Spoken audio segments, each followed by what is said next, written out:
Hello everybody and welcome. In this video I'm going to show you how to change ear tips on your SOUNDCORE Dot free eye. You have to start by remove the old ear tips. Here we go. And now the second one. Now select the new ear tip size and after that attach it.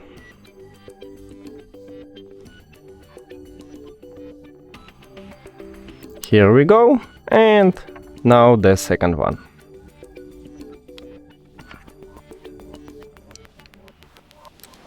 And we did it!